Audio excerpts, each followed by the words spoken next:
visited this largest, most symbolic and most tragic remnant of one of the darkest chapters of our history in Europe. As President of the European Parliament, I have met survivors, but when I received the invitation to be here on the 80th anniversary, such a momentous day, which still witnessed so much suffering, was one neither myself as a European citizen and also as President of the European Parliament representing the whole of Europe could not be next year today. How is in the world the celebration of the International Day of Commemoration in memory of victims of Holocaust in the European Parliament last year? You recalled the words of Marian Tursi, the Holocaust survivor. Auschwitz did not fall from the sky. Why is this sentence so important and so powerful still? Because I still think that not enough people in Europe, first of all, are aware of our history, of that very dark period in Europe, out of which Europe, countries came together and said, never again. Because also that is the reason why we are seeing such an increase, not only in intolerance, in anti-Semitism, Szanowni Państwo, za chwilę rozpoczniemy obchody 80. rocznicy wyzwolenia obozu Auschwitz. Uprzejmie proszę o zajmowanie miejsc.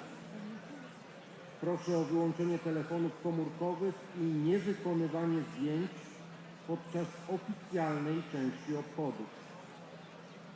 Pozwolę sobie powtórzyć.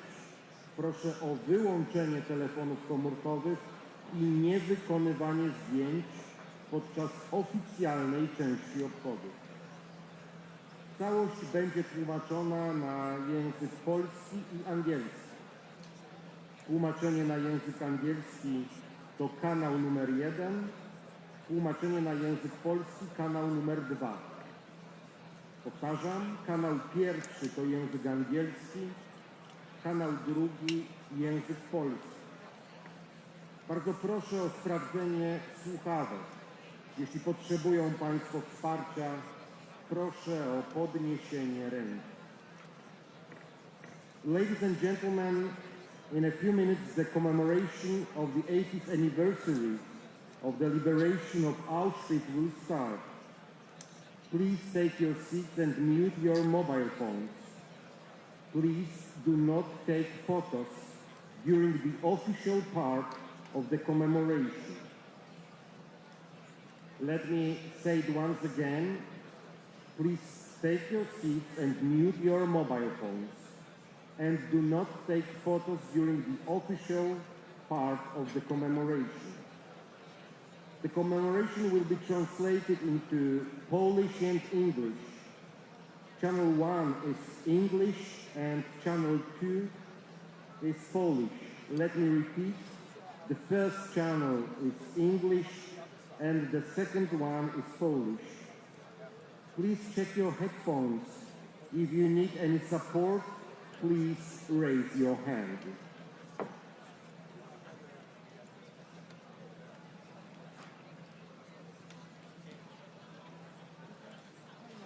Members of Parliament from all 27 member states to go back home and say, how are we treating the Jewish people in my country? How are we dealing with such indifference? How do we deal in the face of intolerance? This is how do we deal when it comes to religious freedom? How do we deal with what we thought was fundamental when we look at the pillars of our democracy and what Europe was based on? Today is 2025, 8 years later. Are we in a better state than we were 10 years ago? I'm very worried. Yeah, you are right, because this, what we call it, privilege to meet with the survivors here. But on the other hand... Szanowni Państwo, niestety muszę powtórzyć ten komunikat. Bardzo proszę o zajmowanie miejsc. To naprawdę ważne dla godnego przebiegu naszej uroczystości.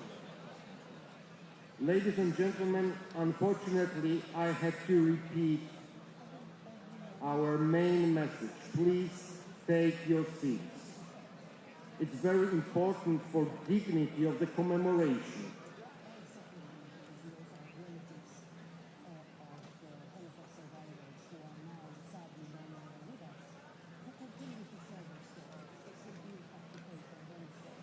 And they that tomorrow in the European Parliament we will have a relative of a Holocaust victim of the Holocaust, actually, who did not survive, but his cello survived after he was tragically lost. That in the European Parliament to talk about her father's life, Hungarian, and to talk about the legacy that she has left through his music. So that's why I said every story, every life, every name must be shared. And it has to go from generation to generation. That's how we were brought up, to listen to what the previous generation told us. I think it's time we do more of that, and it's now incumbent to our generation, my generation, our children, to take it from us if we share it with them. If we don't do it, my fear is it will be lost. I want to say to you more about this because I read this story of Karl Hermann, and it's an unbelievable story because he was arrested and when he was put to the train, to the camp, he threw the paper with the information, please do something with my cello, and somebody did it, and for years it was unknown where is it, and suddenly his daughter, who survived, found it during the concert with the young musicians. So it's unbelievable. Every story is impressive, is incredible, and you also see the very strong ties of descendants of survivors or victims that continue to be held in families, generation after generation. Last year we had one of the hidden children, as they are called, of victim and survivor of the Holocaust. 3 years ago we also had, because Brussels is also a place where you have a lot of survivors who returned after they were liberated. So every story is so magnificent, and also music we have seen. Also, if you go to the museums and you see the individual accounts, the music kept them hopeful, a lot of people hopeful during those dark years. Also, there were pieces that were composed, written, that have survived beyond the life of the person who wrote them. We cannot let any of this go, and that's why I believe it was important when we were presented with this story, and I came across this fascinating account, that we would have also a performance of the cello inside the European Parliament, which I think would be momentous. So it will be on Wednesday, so I recommend everybody to watch their live concert. It will be live. It will be like a very touchy moment. Just very last question. You said you would like to come here with your children, but it's easy for you to first come with them and to explain what's really happened here, because sometimes we believe that it's unbelievable and it's impossible to describe what's happening here. So what is your idea to talk to children about that? So when I visited here, I was taken round also the museums where you see the prosthetics, the spectacles that we saw, the collection of paraphernalia that people left behind in this camp. That was, I think, what was the most touching. I agree with you that the scale of it needs time. But I took that time, and I had people who explained bit by bit. So I would like that story not to stop with me, but to also go to my children. My husband also came here as a young boy with his school, so it was important. And I would, if you ask me, I would insist that whereas all our children go on school trips, that this would be on the curriculum of European school children to come and see what essentially is a representative of why we say never again. Roberta Metsola, President of the European Parliament, thank you so much. Thank you for the time. Thank you.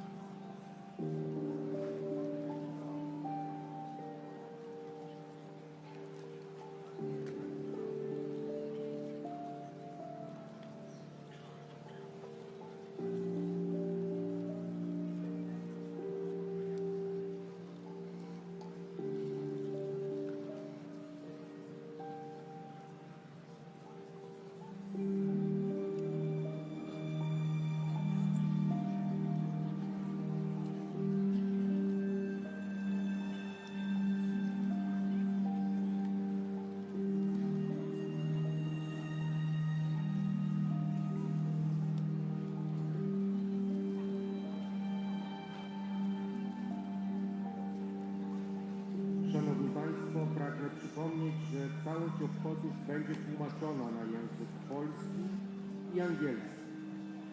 Tłumaczenie na język angielski to kanał numer 1, a tłumaczenie na język polski to kanał numer 2.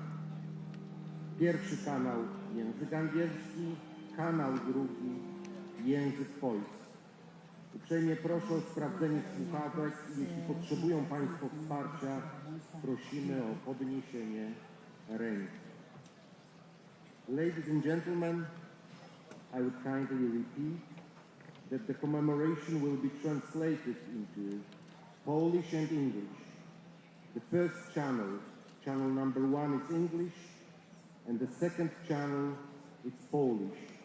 Please check your headphones, and if you need support, please raise your hand.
Szanowni Państwo, spotykamy się dziś przed bramą wjazdową do Birkenau. Przed nami stoi wagon symbolizujący cierpienie wszystkich ofiar obozu koncentracyjnego i ośrodka śmierci Auschwitz, a w szczególności dramat żydowskich transportów z Węgier z 1944 roku, apogeum funkcjonowania tego strasznego miejsca. Został on postawiony 15 lat temu jako symbol na tejże rampie, dzięki wsparciu Franka Lowiego. Niech milczącą pustkę tego wagonu wypełni nasza żywa pamięć o wszystkich ofiarach Auschwitz.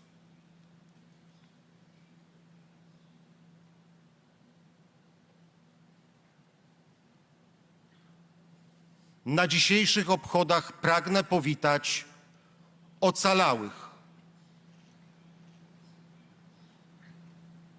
Witam głowy koronowane, prezydentów, premierów i wszystkich przewodniczących delegacji państwowych.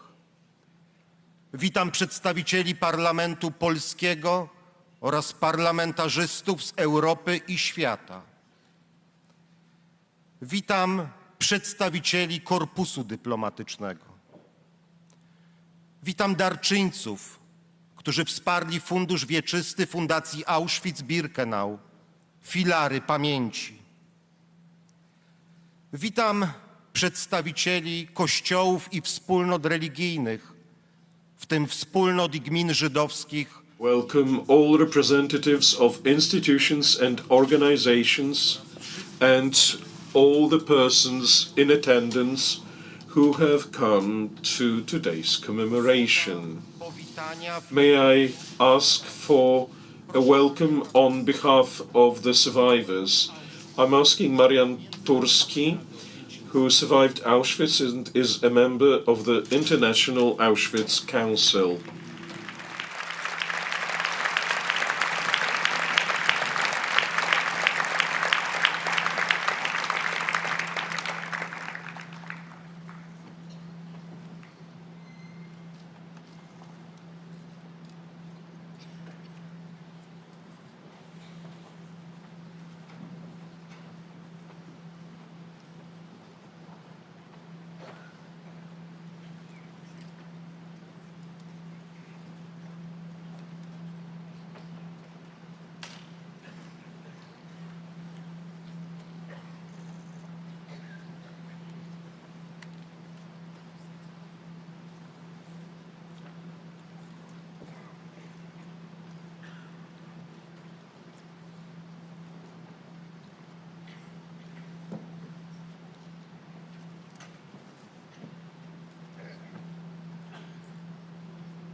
W imieniu wszystkich On behalf of all the survivors, witam dostojnych gości, I welcome the distinguished guests. I zgromadzonych. welcome all who have gathered here in this tent. Witam słuchaczy I welcome those who are listening to us on the radio and who watch us on TV and in all the other media. przede wszystkim However, first and foremost, myśli my warmest thoughts and feelings go towards you, moi towarzyszy my i moich fellows, niedoli, men and women who have shared this misery with me, the inmates. Dziś obchodzimy Today we commemorate the International ofiarach Holokaustu. Day of Remembrance Holocaust Remembrance Day. of the victims of the Holocaust. Zrozumiałą, It is absolutely understandable, if not downright obvious, media that people, do nas, that the media turn to us, którzy to those who abyśmy survived, podzielili się so that we shared with them our memories. nas. Była However, maleńka there's always been a very small minority of us, którzy przeszli us w swoim czasie who pozytywne selekcje. went through all those selections positively. Było bardzo, bardzo niewiele. That number itself was very Czekali little, wolności, and those who lived to see freedom, there were hardly none. So few. a teraz And now została tylko there is only a handful.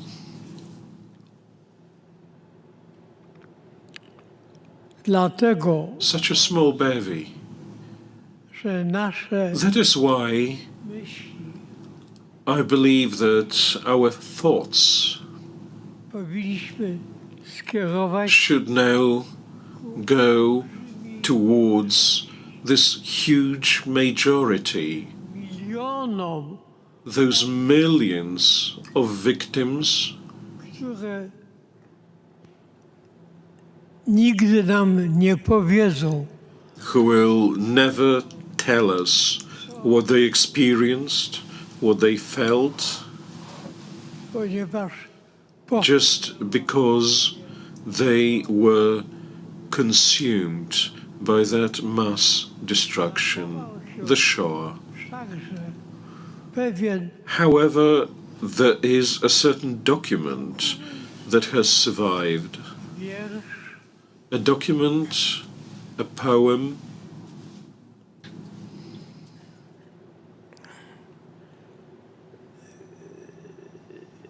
który w jakimś stopniu that to a particular degree coś tam mówi nam o tych właśnie ludziach. tells us something about those very people. Zapamiętajcie Państwo And do remember the name. Henryka Łazowert. It's by Henryka Łazowert. Henryka Łazowert. Była polską poetką. She was a Polish poetess. Miała nawet bardzo udane próby. She had very successful attempts at writing literature. Możliwość ukrycia She had an opportunity to hide beyond the walls of the ghetto, but she was loath to leave her mother behind. Słucham. Today, when I listen Wydaje mi się, jakby to było coś to her poem, nowego. I find it as something that goes absolutely beyond any To thing that the mind can imagine. This is Mamy a document. zdjęcie We have a photo of Henryka. She was a beautiful woman. 33. She was 33. Uznaną poetką. By that time, she had been a recognized poet, a Polish poet. A po polsku She wrote in Polish, jako and Żydówka as a Jewess, została she was sentenced to annihilation. szansę ukrycia się po tak zwanym She had an opportunity to find a hiding place on the so-called Aryan side, but she didn't want to leave her mother. list She wrote a letter, a poem swojego przyjaciela. to her friend. Zacytuję ten Let me quote that letter.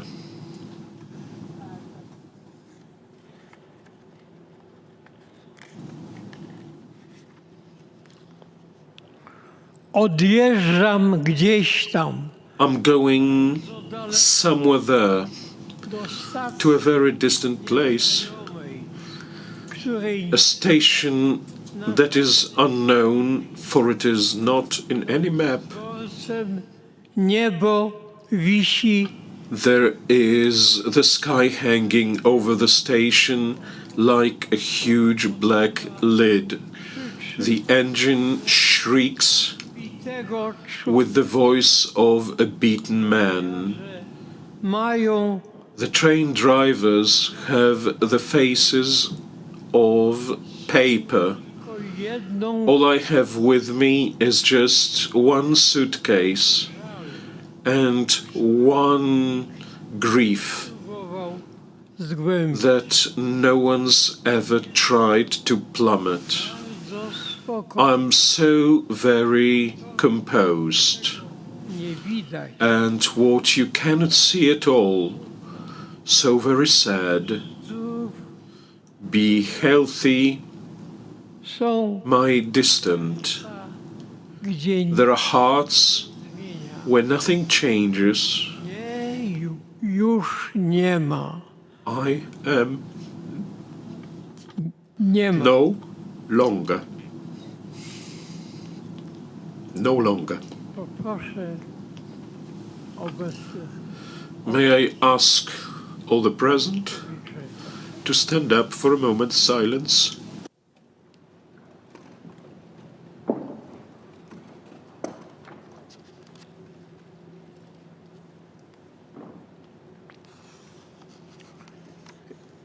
dziękuję. Thank you. Dziękuję. Thank you very much.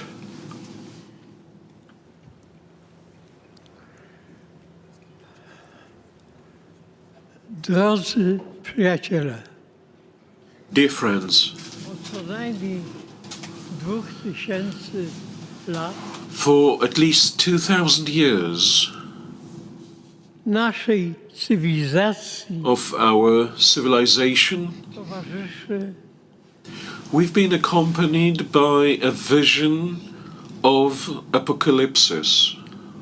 oto pojawiają się 4 Here, the four riders of apocalypse arrive: zaraza, war, pestilence, hunger, and death. ludzie są porażeni People are perplexed with fear, paralyzed with that fear, całkowicie. and they feel absolutely helpless. Co robić? What can be done? Chciałbym tutaj At this point, I would like to quote którą a song that certainly many of you gdybym would recognize if I hummed the tune, but don't worry, I'm not going to sing. but all I want is to draw your attention to the lyrics, Niesłychanie because these lyrics are exceptionally inspiring. którego autorem The author of the lyrics is Rabbi Nachman, Rabbi Nachman of Bratslav, ale znany bardziej who was better known as Rabbi Nachman of Homage, tam because that was where he między had his body buried ofiar among the graves of the victims of a pogrom. Kol ha'olam kulo. Cały nasz świat, nasz świat All our world, the whole world we have, cały מאוד jest niczym is nothing, wąski, a very narrow bridge, העיקר, a co najważniejsze, and which is most important, לפחד כלל, nie bać się wcale. one must not be afraid at all.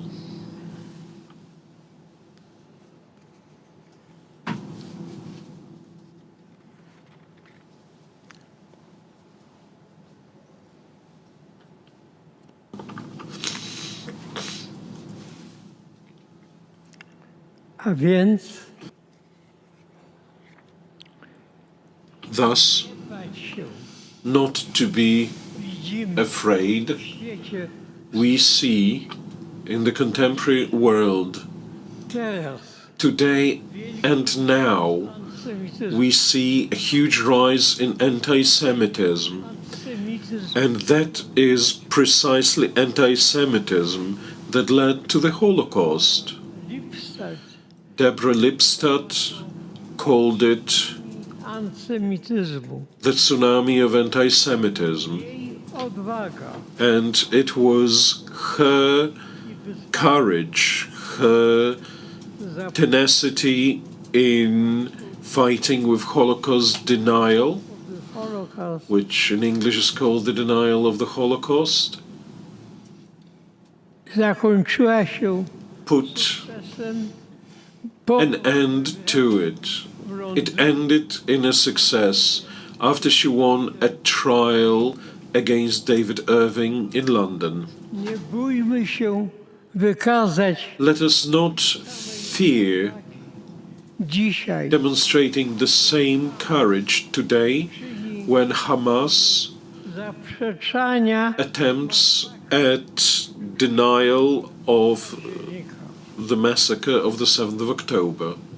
Nie bójmy się Let us not stawiać oppose spiskowym, że the conspiration theories na świecie saying that all the evil of this world results from a plot started by some indefinite social groups, są. and Jews are often mentioned as one of such. Bójmy się Let us not fear o problemach discussing the problems that torment ostatnie the so-called last generation. trwają.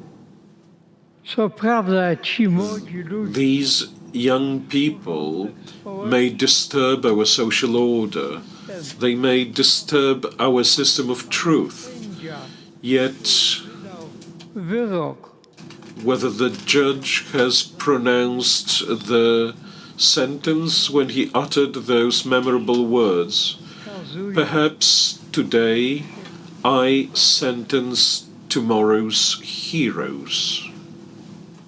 nie bójmy się Let us not be afraid siebie to convince ourselves that we can solve problems between neighbors, because for centuries, on many continents, many nations, many peoples, and many ethnic groups have lived and have had their homes among one another and between one another.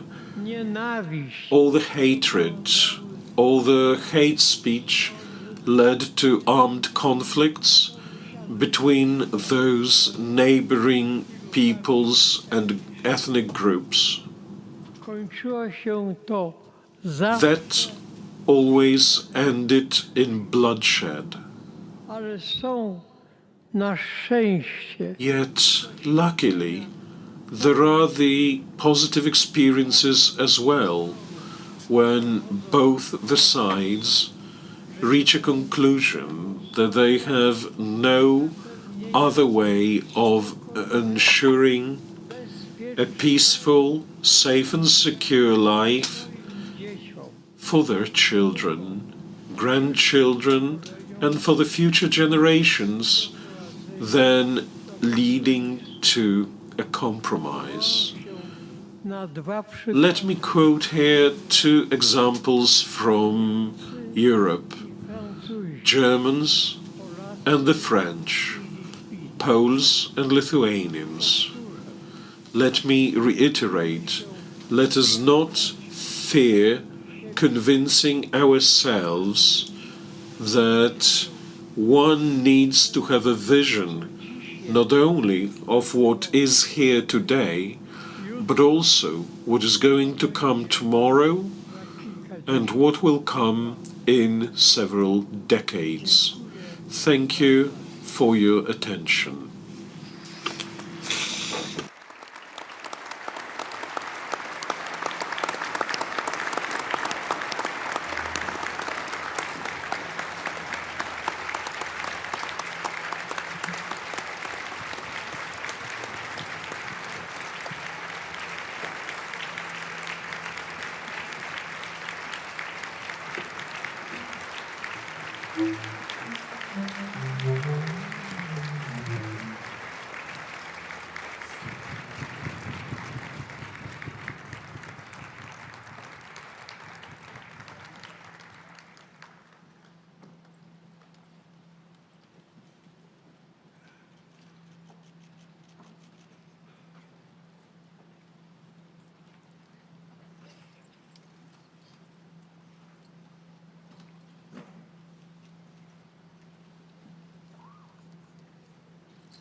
Teraz wysłuchajmy głosu Now, let us listen to the witnesses.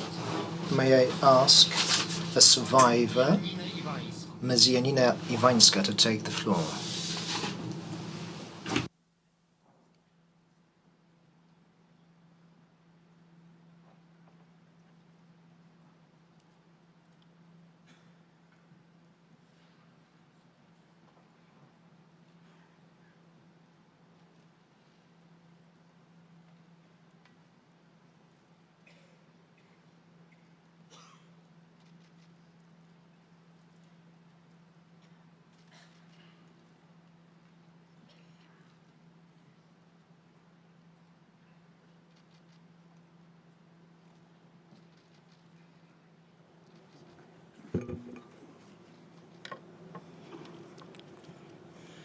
Szanowni Państwo, Ladies and gentlemen, half a year ago, in June, I was here to commemorate the first transport of inmates to Auschwitz. These were Polish inmates that had been moved here from Tarnów. 728 people altogether. This was the 84th anniversary of the first transport. This is the 80th anniversary of the camp liberation, when the camp stopped its operation. 4.5 years. This is how the camp operated. Now, this camp changed significantly. Originally, it was a camp for political prisoners, people who were not happy with German occupation. These were mostly Poles, mostly adults. Then, Poles were no longer allowed to form associations, including scouting. This is when younger people, boys, would be moved here, teenage boys, for their activity in the scouting, Polish scouting movement. So, for a time, most of the inmates were Poles here. Then, this camp turned into a camp for Soviet POWs. Tens of thousands of POWs were moved here. But these were not, or rather, this camp became a labor camp. So firstly, in August, those Russians and Poles would become subjects. They were used to test various killing gases to see which gas would be the most efficient. Then in September 1941, those Soviet POWs that survived were moved to Brzezinka, the village of Brzezinka. This is where we are, and this is when then started building the Birkenau camp. And they worked throughout a very heavy winter. Remember, winters here were truly tragic. Lots of poverty, lots of very hard work, and little to eat. If you disliked anything, you would be killed. March 1942, this is when the camp was commissioned. 12,000 survivors were moved here, but only 500 survived. Once Birkenau was ready, women would be brought in, because until that point there had been no women. Women from Poland and from all over Europe. Belgians, French, Czech, Romanian women, and most of them were Polish. Now, the operators of the camp, which gas worked the best, which is when they started building gas chambers. In autumn, they started the construction of the gas chambers and the crematoria. April next year, the crematoria were ready, so were the gas chambers. And that is when it was no longer a POW camp, a Soviet camp. This is when the killing machine started its operation. This is when the killing factory started its operation. All they would do here would be killing people. Some people would be moved to other camps, but most would be exterminated.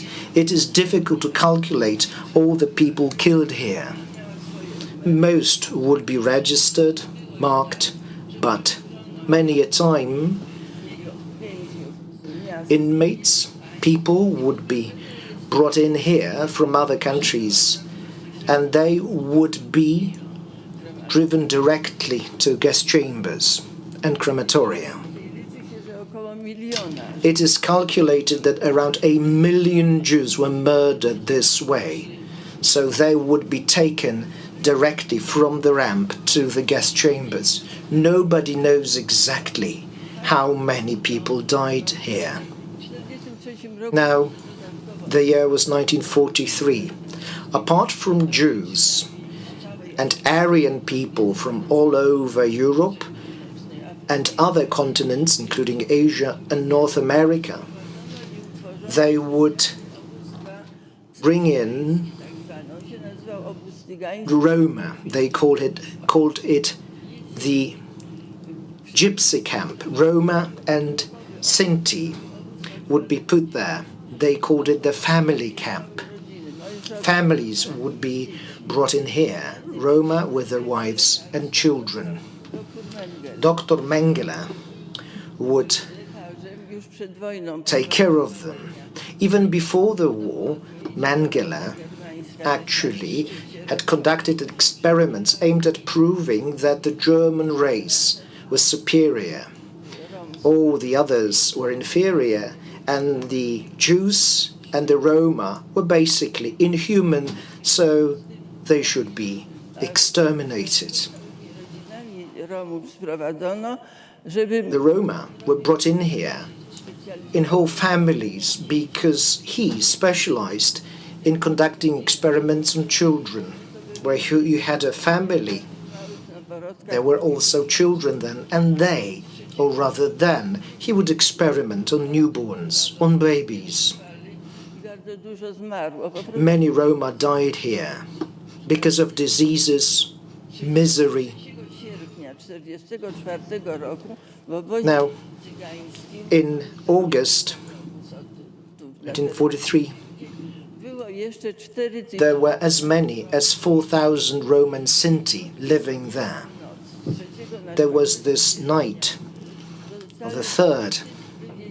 They were all taken directly to gas chambers. In the morning, on the next day, not a single living Roma or Sinti was there, because Mengele had completed his experiments and he no longer needed the material to work on.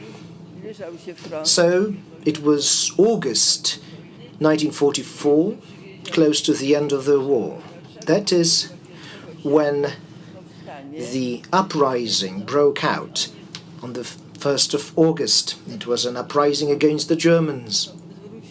The Germans were to leave the city because the Soviets, the Russians, were on the other side of on the other bank of the river.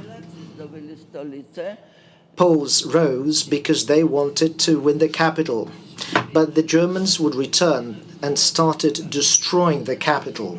They were given orders to flatten the city. All the inhabitants of the city were to be exterminated. In the first 6 days, in the district of Wola, 50,000 civilians were killed. They would be dragged out of their homes and flats and shot on the street. Their houses would be set on fire. I lived in the very same neighborhood. So a bit later, they would be there too. A special camp was set up close to Warsaw. The houses would be set on fire, people would be brought to this camp in Pruszków, a temporary camp, and segregation would take place there. Those who couldn't work would be taken first to Germany for forced labor, and then they would be moved to concentration camps. August the 12th, this is when I was transported here to Auschwitz-Birkenau. Tens of thousands of Varsovians were moved here. Many women were moved to Ravensbrück and men to Buchenwald and other camps in Germany. Also here. So what are we celebrating today? We are celebrating the liberation. This is when the camp stopped its operation. When it happened, there were few inmates. The Germans were truly perfidious. You could hear the shots of approaching front line, and yet they decided to take the inmates out of the camp and move them elsewhere. So those that had stayed were the sick, the young, pregnant women. So when the camp was liberated, basically only 5 to 10% of inmates were liberated. 100,000 inmates were taken out of here. They were forced on the death march to Wodzisław Śląski and then to other camps. Ravensbrück and one more camp were my stopovers. So I was liberated truly later. People use this expression, prison or concentration camp. It seems innocuous. People were kept there. But the thing is, this camp had been undergoing a number of metamorphoses until it moved into a killing site. I would like to read a quote to you. The war finished in 1945. People all over the world were in euphoria. Never again was the slogan. People believed that the war would never happen again. Picasso painted this dove of peace.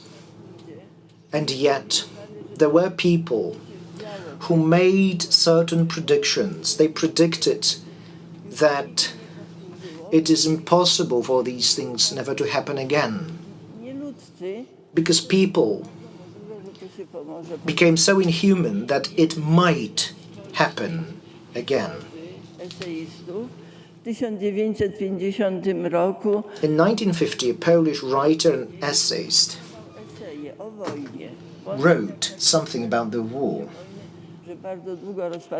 Now, he wrote a lot about the war and war in general. He published these articles, these columns, and let me read out to you his words. He wrote the following: if Europe, ravaged by these follies, is to avoid destruction, its people must learn to anticipate better the consequences of their actions. They must not disregard those who possess such foresight. For the older generation, this may be of lesser concern. My thoughts are with the young, those who have their lives ahead of them. War and chaos can erupt anywhere, leaving no place or reason to flee. Thank you very much.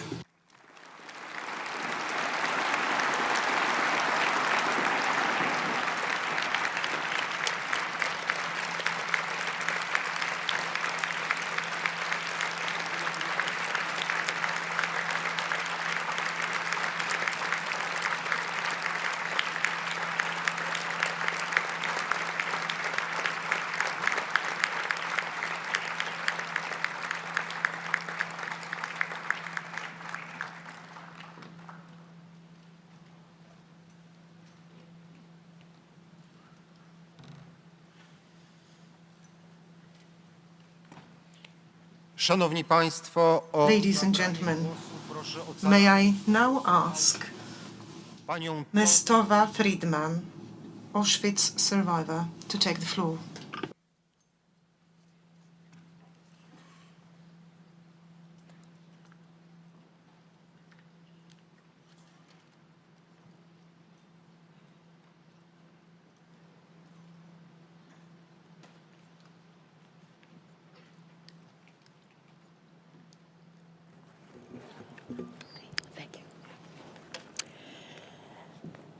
Hi. January 27th. My whole life, since I was a little girl, I thought of it as my birthday. This is my birthday, January 27th. I celebrate it every single year. In fact, today I got all kinds of emails. Some of my friends don't even know that I have a regular birthday, because this is what counts. Never did I imagine that I would celebrate this year with such a fabulous audience, so many people, such important people. And it's an honor. It's an honor to be there. It's an honor to address you. And I want to thank you to listen to me, because I represent the children. There are very few of us are left. From my town, 4 children survived. So I'm here to talk about those who aren't here, and I'm very honored to speak to this kind of audience that has come from all over the world to mourn, remember, and honor the memory of our people who were so brutally murdered by the Nazis. However, we are also here to proclaim and to pledge that we will never, ever allow history to repeat itself. I would like to share some of my memories, because I know that there are many survivors here who are struggling with their own. I was just 6.5 years old when I was liberated from Auschwitz. But my memories are very vivid, thanks to my mother, who constantly validated the events to me as they were happening. When she was with me, she never, ever covered anything up. I remember, as a 5.5-year-old child, watching from my hiding place in Starchowitz labor camp, as all my little friends were rounded up and driven to their deaths, while the heartbreaking cries of their parents fell on deaf ears. After all the children were gone and the courtyard was empty, I thought to myself, am I the only Jewish child left in the world? Shortly thereafter, we were loaded into cattle cars. The men and women were separated. This was the very first time I ever saw my father cry.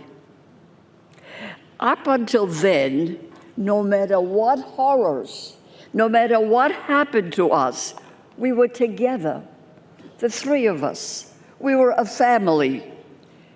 But now he was sent to Dachau, and my mother and I here to this camp, Auschwitz-Birkenau. Hot, hungry, thirsty, and very terrified, I held on tightly to my mother's hand in the dark cattle car for countless hours, while the cries and the prayers of so many desperate women permeated my soul and haunt me to this day. Finally, we arrived at Auschwitz, a gloomy Sunday with a sky obscured by smoke and a terrible stink hung in the air. And there were rows and rows of naked women all around me. What are they looking for? I asked my mother as I too was naked. And I tried to avoid the gleam of the German shepherd's teeth and their eyes. I was their height, so I can see them completely. I can still see their eyes to this day. My mother answered me, diseases. But if we are ill, she didn't have to finish. She pointed to the smoke right by the entrance. I knew at 5.5 what that meant. We all knew. As I was being beaten mercilessly by a guard for fidgeting, for not being able to stand still for hours at an appel, a roll call, I looked into my mother's eyes. She was standing next to me, silently, and she was pleading with me, don't cry, hold on. And I didn't. I recall thinking, I will never let them know how much they are hurting me. At 5.5, I had the rebellion in me. I will not show them. I will not let them know the pain they're inflicting on me. I am sure that many of you here who are Holocaust survivors have their own memories, and you remember when your entire being rebelled, but you felt powerless, abandoned, so you just had to resign. On an icy, windy day, I stood and watched helplessly as little girls from the nearby barrack were marched away, crying and shivering, to the gas chamber. They were covered with rags, and some of them didn't even have any shoes and were walking barefoot in the snow. They were very young, as I was, 6 or 7, but starvation shrunk their bodies, and they appeared even younger. They too became ashes. Is my barrack next? I silently wondered. I thought that we all have to die, that it was normal. If you're a Jewish child, you have to die. I wasn't even sure what Jewish was. because I never saw any celebrations. But death, child, Jewish, seemed a normal thought. I knew nothing about partisans saving Jews from ghettos and camps. I knew nothing about the 1944 Warsaw Uprising, nor of the Allies and the D-Day, nor of the invasion of Normandy. At that time, we were victims in a moral vacuum.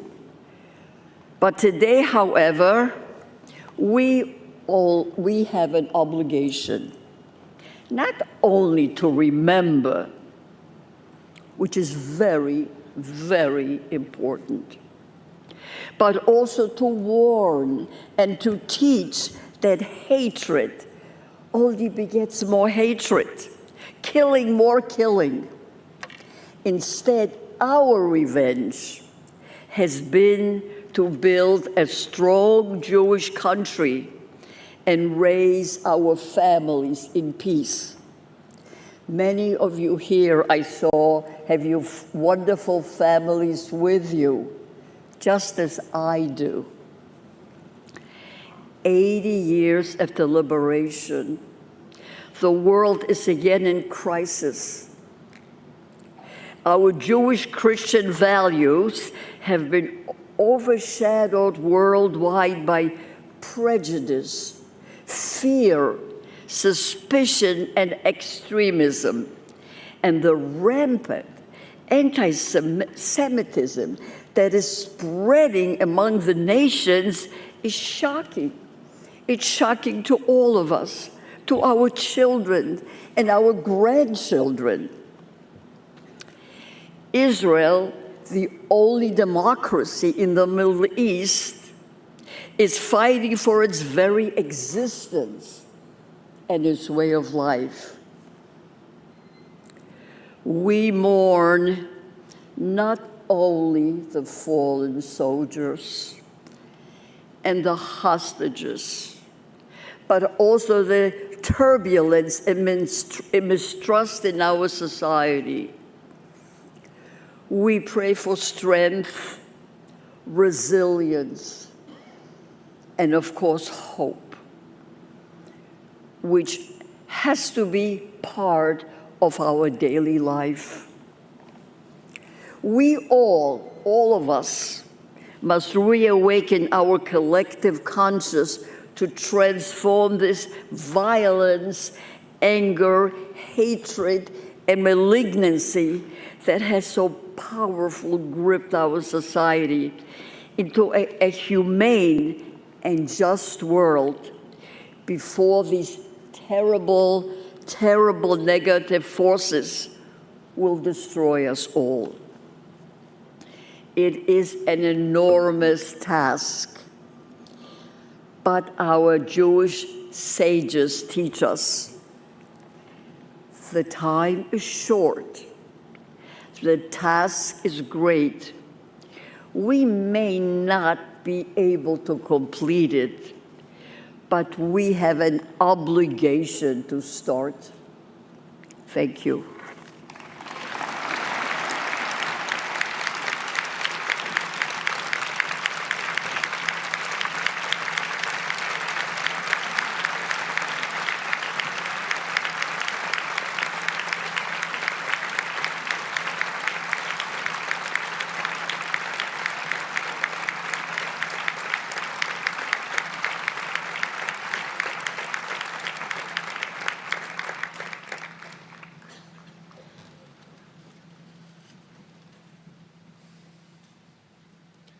O zabranie głosu proszę. Thank you very much indeed. May I now ask Mr.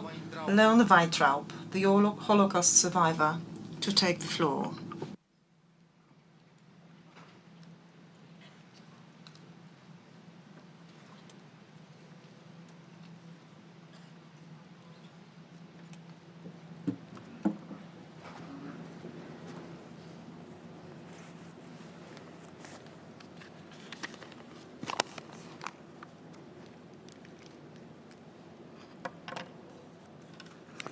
Drodzy i bardzo mi bliscy, ocaleni Dear esteemed survivors of the Nazi concentration camp, szanowni przedstawiciele distinguished representatives of governmental, organizational, and religious authorities, dear guests from near and far, I was born in Łódź on the 1st of January 1926. So I am 99 years old. po śmierci ojca After my father's death, when I was just 18 months, this was 1927, my mother converted all available resources into capital and she opened a small laundry business at Kamienna Street, which is now Włókiennicza Street.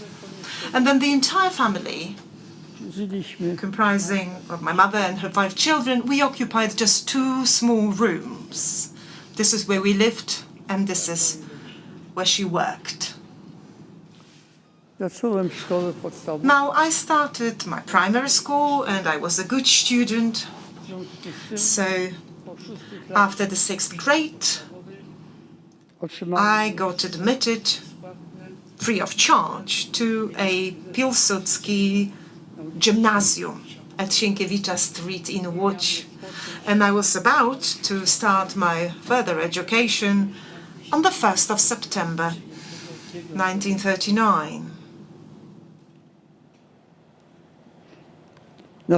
napaść Hitlera. Now, the invasion of our country by the Nazi army disrupted these plans. And in the winter of 1940,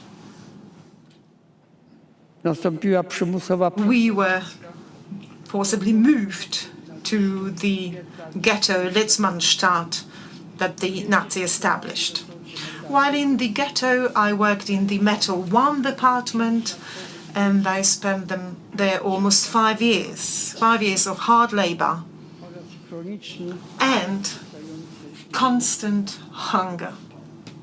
w sierpniu 1900 In August 1944, rozpoczęła the liquidation of the ghetto began, and we were deported to Auschwitz-Birkenau. moją mamę. My mother and her sister, my auntie Eve, were murdered on the same day in the gas chamber, and then they were burned in the crematorium. Po tym nastąpiła And then pozbawienia nas we were stripped of all our humanity. od rozebrania First, we were stripped naked i odebrania wszelkiego and osobistego robbed of all our personal belongings. usunięcie owłosienia. Then they brutally shaved all our hair, quite often with painful skill removal, which was so painful when carbolic fluid was used to disinfect. And then we were dressed in rags, Koszulę i spodnie. trousers, shirts, jackets, Pokazano nam nas and then drewnianych butów. clogs, wooden clogs. Tak nas zdegradowano. This is how we were reduced to mere disposable items. Cierpiałem bardzo. I suffered a lot. I felt utterly alone. I was so brutally separated from my family.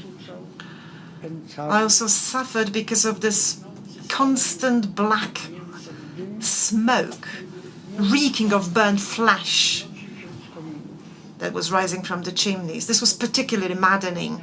After a few weeks, umknąć. I managed to sneak out illegally of Auschwitz-Birkenau, Niezauważony unnoticed by the capos and SS men. do grupy I joined a group of prisoners who were selected to work outside of the camp.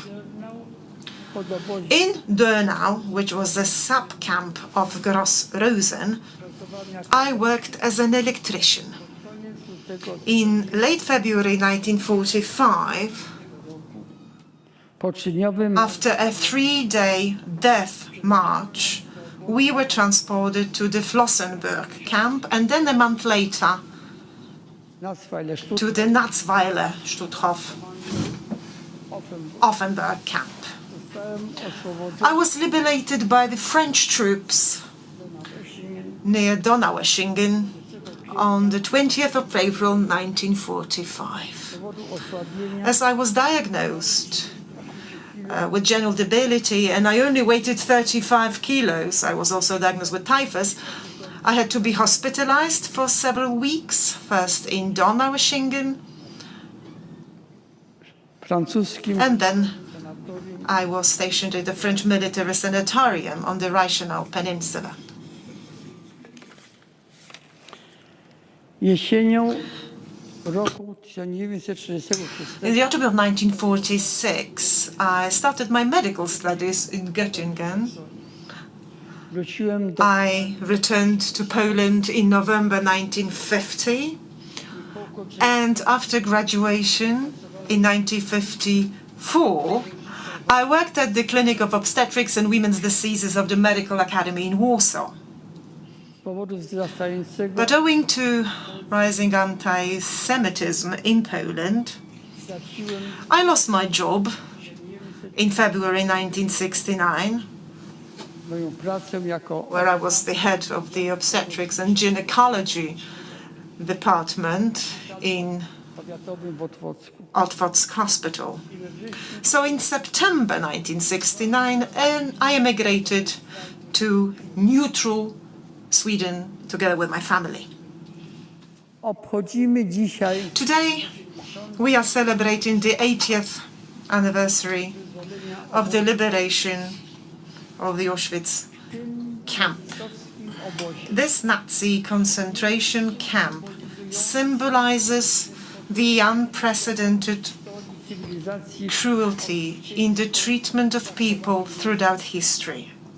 This is a place where the techniques of mass and industrial murder were first introduced. It grieves me deeply to see in many European countries, but also in Poland, Nazi-style uniforms and slogans openly paraded at marches. It grieves me to see that this is happening without any consequences. These people self-proclaim themselves as national champions, but at the same time, they proclaim the hateful ideology of German Nazis. This is the ideology that murdered millions who were considered subhuman under the sign of the swastika.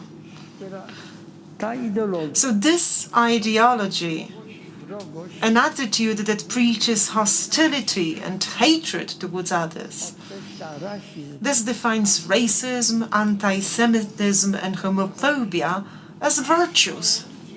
And this is occurring here in our country, which has suffered so much, which has endured extensive damage under the Nazi occupation. I urge all people of goodwill, and especially I ask of the young people, be sensitive to all expressions of intolerance and resentment towards those who are different, regardless of their skin color, religion, or sexual orientation. In today's digital world, it is so incredibly challenging to distinguish between genuine intention and the pursuit of popularity. The need to exist that stems from a conscious and persistent agenda. I repeat, therefore, be attentive and be vigilant. We, the survivors, we understand that the consequence of being considered different is active persecution, the effects of which we have personally experienced. I to radykalnie bardzo. And we did experience it very hard. So let us be very serious and let's take seriously what the enemies of democracy preach. They generally seek to implement Co głoszą? these slogans they promote. Te hasła, które propagują, o ile im się If they succeed in gaining power.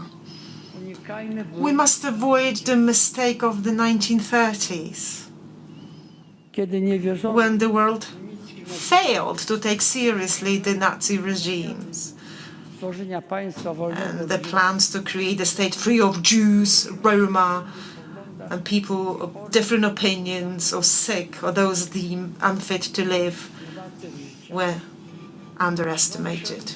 Therefore, I implore everybody to intensify their efforts in countering the views ludobójstwo, that led to the genocide we are commemorating today.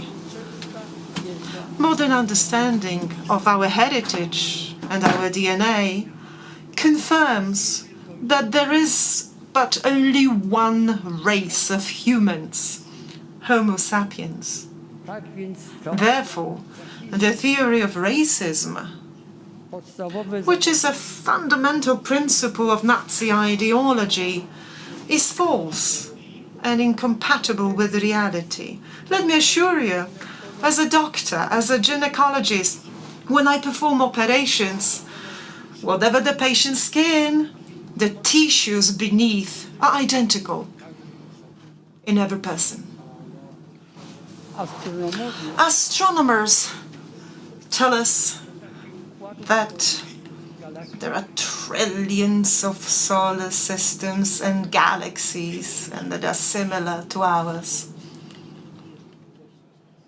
nasz globus jest Our planet is merely a speck in the vast cosmos. czy to nie jest Isn't it absurd to divide the inhabitants of the speck into thousands of disparate groups that are often and sadly hostile to each other? co roku Every year there are lengthy discussions taking place in parliaments regarding budget cuts. na zbrojenie. Significant amounts are, however, allocated to armaments. A pokojowe współżycie In contrast, the peaceful coexistence of nations could be achieved without any financial cost. Just think about the positive impact this expenditure could create. pragnę podziękować I wish to express my gratitude and appreciation to the management and all the staff of the Auschwitz-Birkenau State Museum for their tireless efforts mającą na celu in preserving the memory of the victims of the Nazi ideology oraz zwalczanie uprzedzeń and for combating prejudice and hostility toward others. Well, allowing the memory of millions of innocent victims to fade would be equivalent to robbing them of their lives for a second time. rocznicy wyzwolenia The commemoration of the anniversary of the liberation of Auschwitz serves as a reminder of the inhumane treatment of individuals, but also it is a warning against the increasingly vocal movements of the radical and anti-democratic right. I kindly ask everyone now to stand and observe with a moment of silence the memory of the victims of the degenerate German nationalism.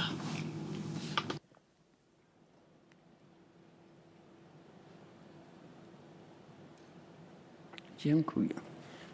Thank you.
o zabranie głosu. May I ask to the floor representative of Pillars of Remembrance, the largest private donors of the Fund for Retaining Authenticism of Auschwitz-Birkenau, Mr. Ronald S. Lauder.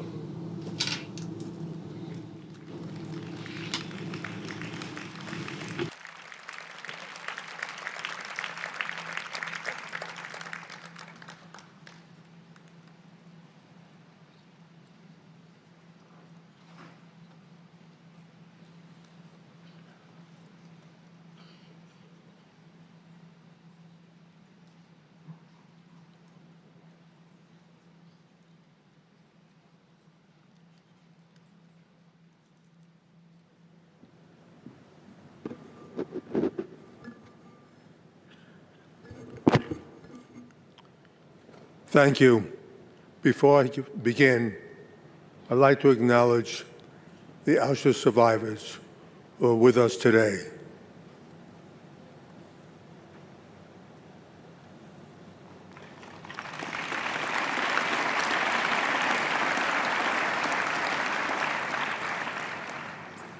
And the leaders of more than 50 countries, royal families, and heads of state who came here today to honor the memory of those who died here.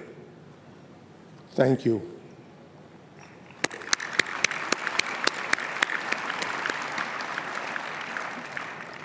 Ten years ago, in 2015, Auschwitz survivor Roman Kent stood here on this platform at the 70th anniversary of the liberation. And he said these words: "We don't want our past to be our children's future." Let me repeat that again. We don't want our past to be our children's future.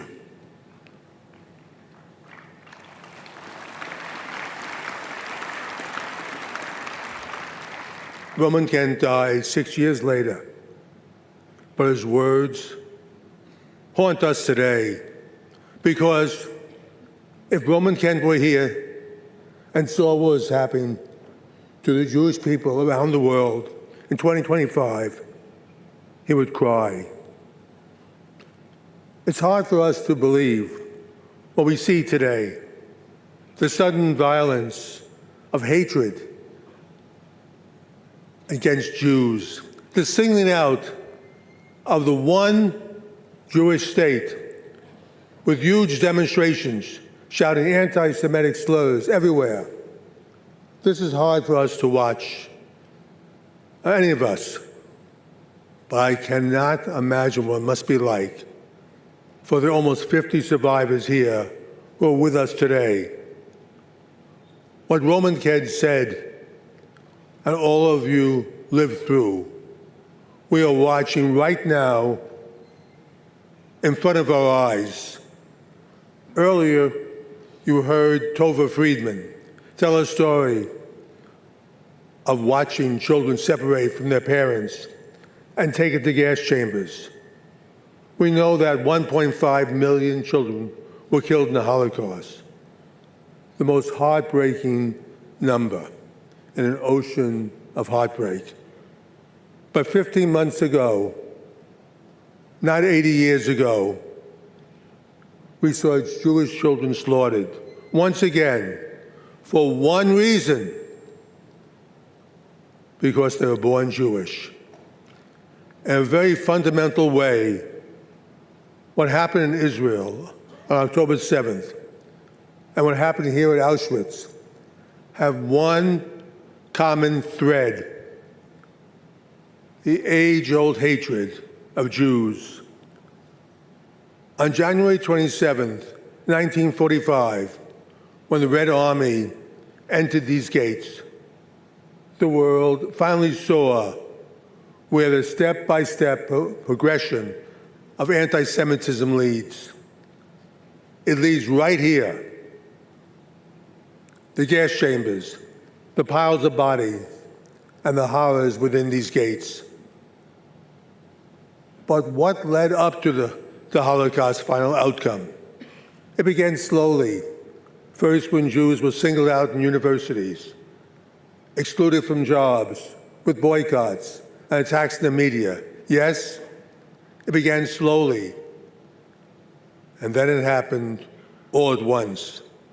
Throughout the 1930s, the hatred against Jews may have been ignited by Hitler in Germany and Austria, but in France, Italy, even England and the United States, there were strong forces that supported this hatred. France had Marcel Boucard, Jacques Doriot, and Francois Coty. England had Oswald Mosley. Italy had Mussolini. And the US, there was the German Bund. Henry Ford was a huge anti-Semite, as were Father Conklin, and believe it or not, even Charles Lindbergh. Today, we see eerie parallels throughout the world, throughout Europe, North America, even Australia. Jewish students have been singled out and threatened in universities. Today, Jewish professors have been fired. Today, Jewish children have been told to hide any outward signs of being Jewish. Today, there are mass demonstrations against Jews. Today, we see vile comments all over social media. Need I remind you, this is not 1933 or 1939. This is 2025. The hatred of Jews had its willing supporters then, and it has them now. You can't be Jewish or non-Jewish and not be concerned with what you see all around us today. But here, at these gates, we are forced to face one great question when we tell the story of Auschwitz. Everyone knows what happened here, but no one seems to know why it happened. Yes, it was a step-by-step process, and it was aided by those who hated Jews. But it was advanced by the indifference of people who thought they were not affected by anti-Semitism because they were not Jewish. It was the world's silence that led to Auschwitz. When Hitler heard that silence after Kristallnacht in 1938, he knew he could do anything he wanted with the Jews. Kristallnacht may have been on page 1 of some newspapers, but it quickly disappeared. World leaders said nothing. On my first visit here at Auschwitz, I was accompanied by a famous survivor, Elie Wiesel. We were walking away from the gas chambers, and the sun was setting. Elie paused for a moment, and then he said something I will never forget. You know, he said, most people think the opposite of love is hate. It's not. It's indifference. Today it's the same story. Silence, indifference, and the exception of this hatred. So today, all of us must take a pledge to never be silent when it comes to anti-Semitism, or for that matter, any other hatred. These lessons for Auschwitz are not just for Jews, they're for the entire world.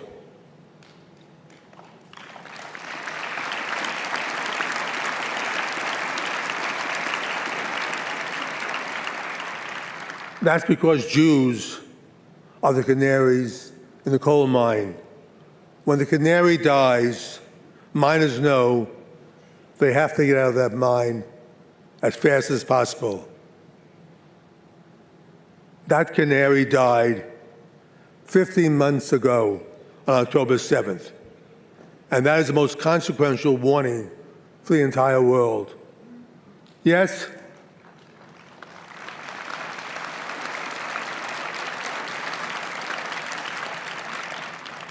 Hitler went after the Jews first. But when it was all over, more than 60 million human beings were dead. And this continent lay in ruins. Over 1 million Jews were killed here at Auschwitz. But they were not alone. 70,000 Polish Christians who thought they might be safe were also murdered right here, along with the others. When I spoke here 5 and 10 years ago, I talked about the horrors that Jewish survivors lived through. But I always spoke about it in the past. It never occurred to me that this could happen again. Of course, I'm not talking about gas chambers, but attacks on the Jewish people, the boycotts, the targeting, the exclusion could not be more real. And yes, they are really happening. But here is a crucial point. These attacks are not just targeting Jews. They are attacking Judeo-Christian beliefs, which is the bedrock of Western civilization. When we hear the chants like globalized intifada or death to Israel, what they are really saying is death to Western civilization. How do you stop this? Today, we have a generation that is led by social media, indoctrinated by activist teachers, and aided by a complacent population. They're complacent because they don't see it as their problem. But please believe me, it is all of our problems. Today in the US, 87% of Americans 30 and over fully support Israel's right to exist, just as every other country has exactly the same numbers. But for Americans under 30, the number drops to 40%. No right to exist? Almost half of all younger Americans don't believe Israel has a right to exist. And they are our future leaders. Let me tell you, this is not just happening in America. It is happening to young people in every single country that is represented here.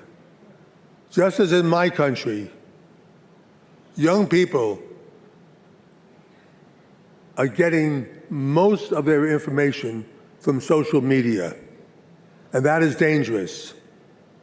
Education, serious, honest education, is the only way to correct this, and that won't be easy. Entire institutions of news would be a good start. So today,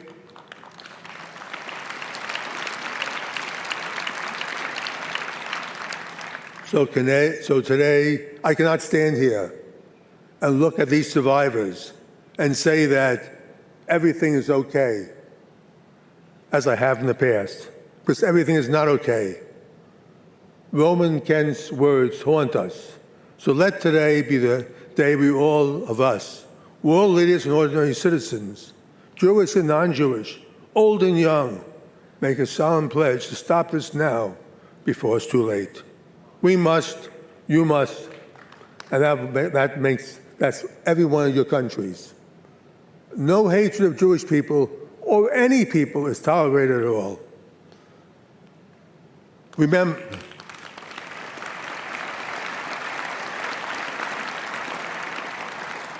Remember, it wasn't just Jews that died here. Practically every single prime minister, president, king here today lost millions of their own countrymen in a war to defeat this hatred.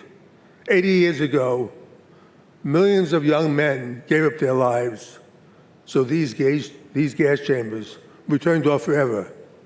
That means millions of young men, I should say women, never had the chance to live out their lives, to fall in love, to have families, to do good work, to watch their children grow up. They gave up everything so we would live in a free and safe world. More than 60 million human beings died, 6 million of them Jews. We will never know what the world lost in all these deaths, the cures for disease, the great works of art, music, and literature. So much is lost with each life that was extinguished. Our future, the future of the entire world, depends on which direction young people take. They have a choice to go on the old road of hatred once again, or they can summon up the courage to stand up to these hatreds swirling around them. All of us have a choice as well. We can leave here and go back to our 50 different countries and assume it's not our problem. Or we can leave here united in our determination to stop this hate rising up in our world, united in our determination to guide our young people in the right direction, united as one.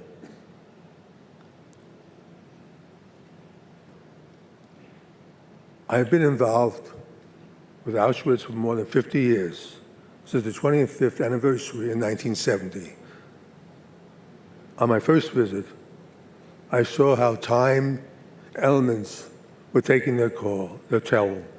I realized that if no efforts were made to preserve Auschwitz, it would soon disappear.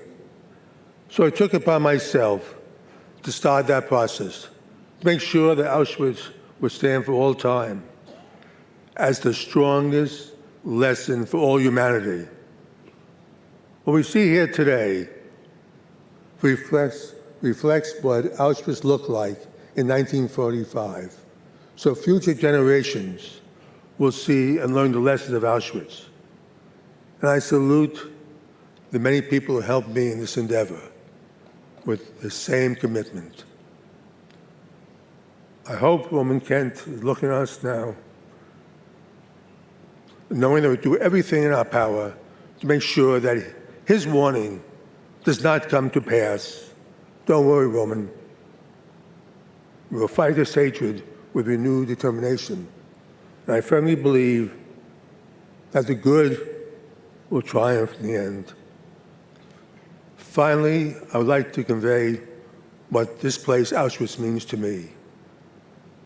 Not as a survivor, not as a liberator, but simply as a Jew who cared deeply about my fellow Jews. On that first visit here so long ago, I was struck by a thought that every Jew must have when they come to Auschwitz.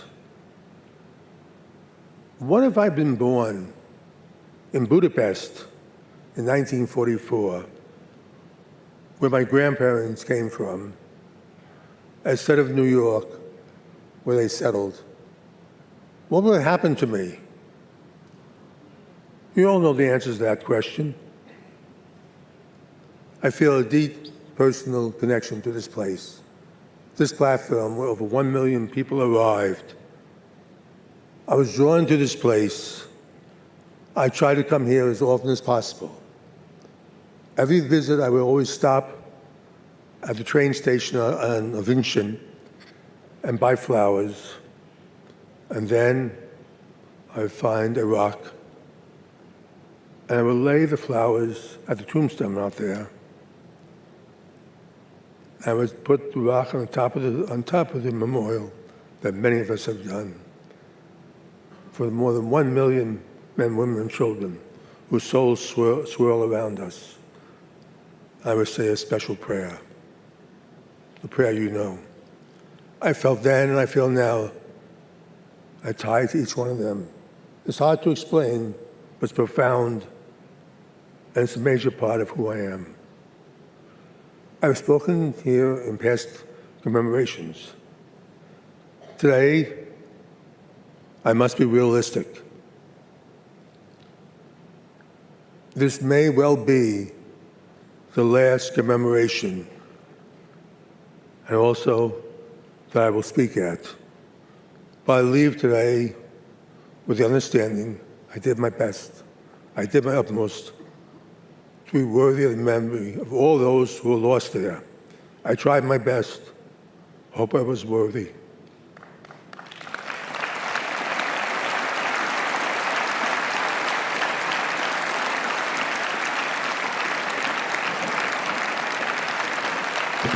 God bless the memory, and God bless all of you. Thank you.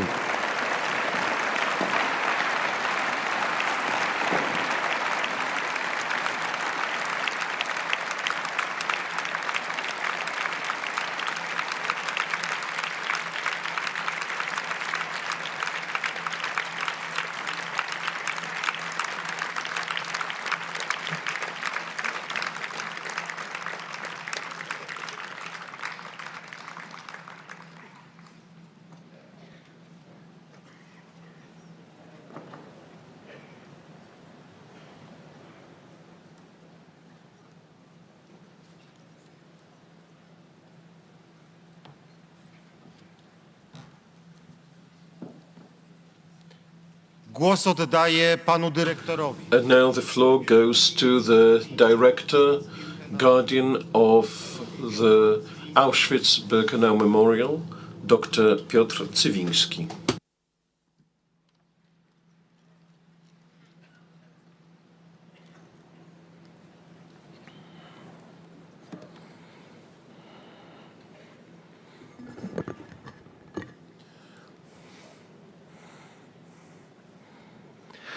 Gdy byłem dzieckiem, When I was a child, byłem jak dziecko, I spoke like a child, felt like a child, myślałem jak and thought like a child. Kiedy zaś stałem się mężczyzną, But when I became an adult, I left behind the ways of childhood, poza pamięcią. except for memory. Bo ona pozostaje z najwcześniejszych Memory endures even from the earliest experiences of our lives. doświadczeń są tym, Today, we must reflect upon memory and experience. zrozumiałem to dorastając, I realized this as I grew up, and most importantly, in this very place. Nowhere else have I matured more. After all, I became aware of Auschwitz thanks to you, and through you, survivors. każdy wiek Every generation needs a lens to evaluate its time. stoimy wszyscy Today, we all stand together, looking at the world through the lens of our adulthood. co zrobiliśmy z We pamięcią. must look within ourselves and ask, what have we done with memory? Memory is polyphonic. It both divides and unites generations. W moim doświadczeniu zarówno podzieliła i It połączyła. has divided and united me in my own experience too. For 18 years, I have stood here, experiencing both division and unity. Uczymy historii. We teach history, To nie jest to samo. but this is not the same as teaching memory. Historia to znajomość. History is the knowledge of facts. Memory is the awareness of those facts, which is precisely what we so desperately need today. History does not create trauma. Memory can. Pamięć jest kluczem Memory is the key to understanding today's world do przyszłego. and designing tomorrow's. A tymczasem nadal Yet we continue to focus solely on teaching history, not memory. nasze programy Our educational programs must be changed. They must. gdyż Because memory is not just a matter of culture. jest kwestią. It is a matter of clarity, identity. Stoimy tu z ludźmi odpowiedzialnymi We standing here with the people who bear responsibility for the world we live in today. urodziłem się po wojnie. Like you, I was born after the war. Like you, I don't remember those times. Like you, I listen to the stories of the survivors. Ale co dziś robię? But what am I doing today? Co? And what am I neglecting? Jakie decyzje podejmuje What decisions do I make today, and are they guided by memory? Pamięć boli. Memory hurts. Pamięć pomaga. Memory helps. Pamięć naprowadza. Memory guides. Pamięć ostrzega. Memory warns. Pamięć uświadamia. Memory raises awareness. Memory obliges. Kim jesteś bez pamięci? Who are you without memory? Without memory, you have no history, you have no experience, and no point of reference. Jeśli nie masz pamięci, If you have no memory, you may not know which path to choose. ale jeśli naprawdę And if you truly lack memory, be sure your enemies will design one for you. No i wy, And you, ocalali, our dear survivors, beloved ones, you have come here. nasza pamięć Our memory is primarily shaped by our experiences, owocem waszego the życia. fruit of your lives. Nie ma słów, There drogi. are no words, dearest ones, to express the depth of our gratitude. A co mamy z tym dzisiaj? But what are we to do with this memory today? If today, my friend, you feel uncertain about what to do, if you feel powerless, if you feel you cannot go on, Doszedłeś do granicy. then perhaps you have reached your limit? If so, know that limits are only imaginary. You can always do more. Do something good then, whatever you can, in the best way you can. Do it for others, and you will find that you have done it for yourself as well. Do it within the scope of your abilities. But do something. Act, and you will recover from feelings of helplessness and apathy. Take action. Begin. But always remember, let your memory finally come alive today. Because your memory is your pillar, Twoją pomocą, your aid, twoim your instinct, tobą. yourself.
Szanowni Państwo, Ladies and gentlemen, we will now pay homage to the victims of Auschwitz.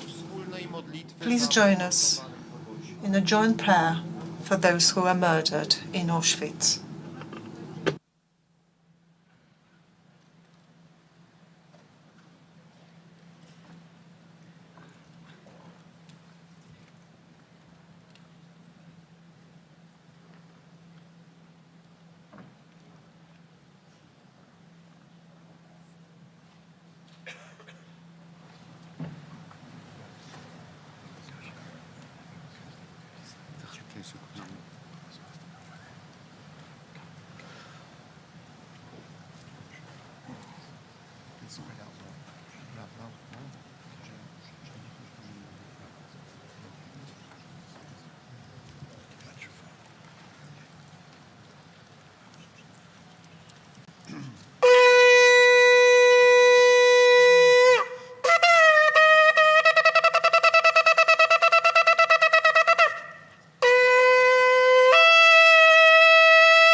do odmówienia modlitwy Kadisz zapraszam. Kaddish will be recited by the rabbis, including the chief rabbi of Poland.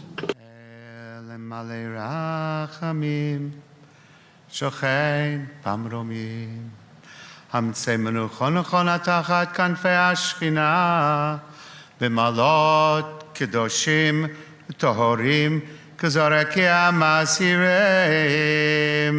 לנשמות אחינו בני ישראל הקדושים והטהורים שנפלו בידי הרוצחים ונשפך דמם באושוויץ, טרבלינקה, מיידניק, סוביבור, בלז'ץ, חלמנו ובשאר מחנות השמדה ועבודה וגטאות באירופה שנהרגו ושנשרפו ושנשחטו ושנקברו חייהם בכל מיתות משונות ואכזריות על קדושת השם, בעבור שאנחנו בניהם ובנותיהם, אחיהם ואחיותיהם, מתפללים על הזכרת נשמותיהם בגן עדן מנוחתם. לכן ברחמים יסרים בסדר גנפיו לעולמים ויצור בצורכם ונשמותם. אדוני הוא נחלתם ינוחה בשלום משכבם ונאמר אמן. שיר המעלות. ממעמקים קראתיך אדוני, אדוני שמעה וקולי, תהיינה אוזניך קשובות לכל תחנוני. אם עוונות תשמוריה, אדוני מי יעמוד? כי עמך הסליחה למען תברא. קיוויתי אדוני קיוותה נפשי, ולדברו הוחלתי. נפשי לאדוני משומרים לבוקר, שומרים לבוקר. יחל ישראל אל אדוני, כי עם אדוני החסד והרבה עמו פדות. יתגדל ויתקדש שמי רבה, בעלמא דברך יראותי וימליך מלכותי, ויצמח פורקני ויקרב משיחי. בחיי חון וביום חון ובחיי דכל בית ישראל, בעגלה ובזמן קריב ויאמרו אמן. יהי שמי רבה מבורך לעולם ולעולמי עולמיה. יתברך וישתבח ויתפאר ויתרומם ויתנשא ויתהדר ויתעלה ויתהלל שמי דקודשה בריחו.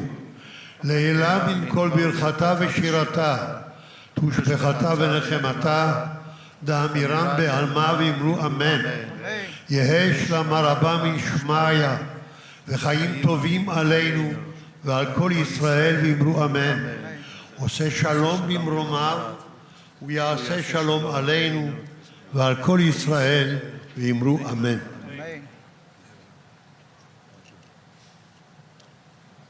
As the heart panteth after the water brooks, So panteth my soul after thee, O God. My soul thirsteth for God, for the living God. Whence shall I come and appear before God? My tears have been meet day and night, while they continually say to me, where is your God? Moja dusza rozczula się, gdy wspominam, jak kroczyłem w tłumie, idąc do domu Bożego, wśród głosów radości i dziękczynienia świątecznego orszaku. Dlaczego się smucisz, moja duszo? Czemu się we mnie trwożysz? Zaufaj Bogu, bo jeszcze będę Go sławił. On jest moim zbawieniem i Bogiem. Ко мне самому душа моя смятеся, сего ради помянух Тя от земли Иорданский и Ермонимский, от горы Малая. Бездна призывает ко главе, во гласе хляби Твоих, вся высоты Твоя и волны Твоя на мне придоша. W dzień okazuje mi Pan swoją łaskę, a w nocy Mu śpiewam i modlę się do mojego Boga. Mówię do Boga, opoko moja, dlaczego mnie zapomniałeś? Czemu chodzę smutny? Czemu wróg mnie gnębi? As with a sword in my bones, mine enemies reproach me, while they say daily unto me, where is thy God?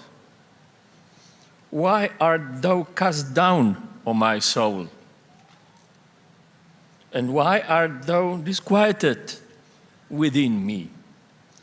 Hope thou in God, for I shall yet praise him, who is the health of my countenance and my God.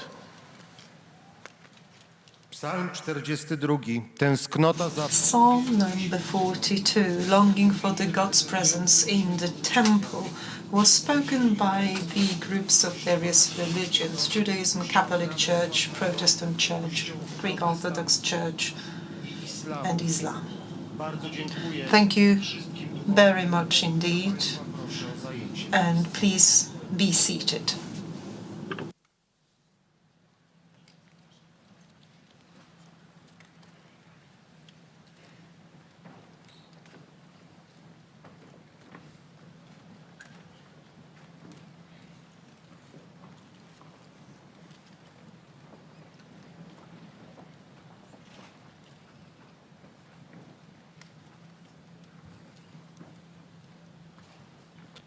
Szanowni Państwo, uprzejmie... Ladies and gentlemen, may I kindly ask you all to remain seated. In a moment, the survivors and heads of national delegations will be asked to light candles at the train car. So please remain seated.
Szanowni Państwo, jako Ladies and gentlemen, may I kindly ask the survivors to be the first to lay votive candles at the train car.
Szanowni Państwo, Ladies and gentlemen, may I now ask the heads of the official delegations to lay the votive candles.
Szanowni Państwo, Ladies and gentlemen, the celebrations of the 80th anniversary of the liberation of the German Nazi concentration and extermination camp has come to a close. Thank you to the survivors for their presence, and thank you to all of you for being here with us. Thank you for your presence and for your memory. So very important memory. I would like to thank the Clarinet Quarter for providing us with the music. This quarter featured Grzegorz Tobis, Piotr Wybraniec, Waldemar Żarów and Tomasz Rzymła.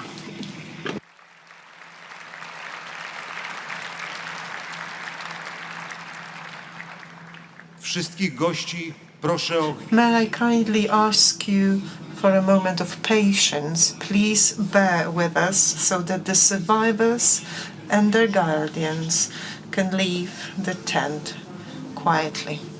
Once again, please remain seated and allow the survivors to leave the tent.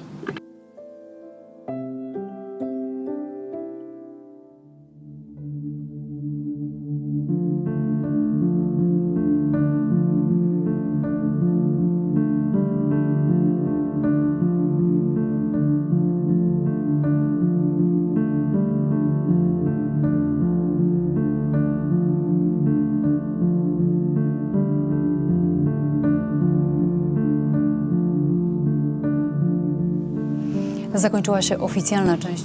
The official part of the observance is over. The floor was given mostly to the survivors. And now we